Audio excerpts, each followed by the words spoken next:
2018 সালে একই পদ্ধতিতে এই ব্যক্তিগুলোই আমাদেরকে দিনের ভোট রাতে করে পরাজিত করেছে।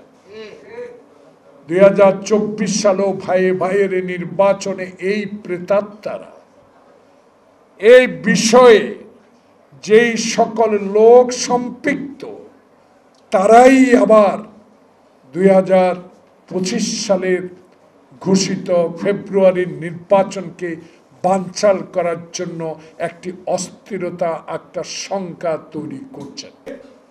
এই ষড়যন্ত্র তারাই করছে যারা আওয়ামী লীগের টিকিয়ের জন্য 300 আসনও প্রতিদ্বন্দ্বিতা করেছে।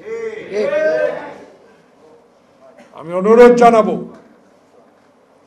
যদি ডাকসু আর জাকসু নির্বাচন উদাহরণ দেন আমাদেরকে, আমরা কি রাজনৈতিক কর্মী ছিলাম না? আমরাও তো ছাত্র রাজনীতি থেকে রাজনীতি শুরু করে এই পর্যায়ে এনে দিয়েছেন শহীদ জিয়ার আদর্শে। কি মনে করেন জাকসু আর রাকসু জাতীয় নির্বাচনেও প্রতিফলন ঘটবে? যদি তাই হয়, এসব পদ্ধতির কথা ভুলে গিয়ে আসুন না জনমত যাচাই করি। সেই জনমতের ভিত্তি করে পার্লামেন্ট নির্বাচনে সংখ্যাগরিষ্ঠতা যদি অর্জন করতে পারেন, আমরা জিন্দাবাদ দেব। কিন্তু ষড়যন্ত্র করে বিএনপিকে কোন নির্বাচন থেকে পিছপা হওয়ার কোনো সময় এখন আমাদের আর নাই।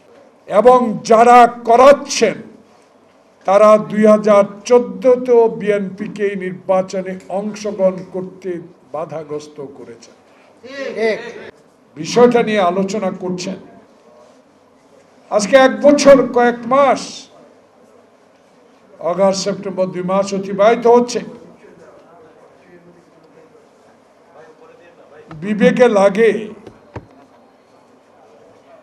প্রশ্নের সম্মুখীন হয়ে যখন গ্রামে যায়, যারা এখনো কিছু দলকে মাঠে নামিয়ে দেশে নির্বাচনকে বানচালের একটা প্রক্রিয়ার সাথে জড়িত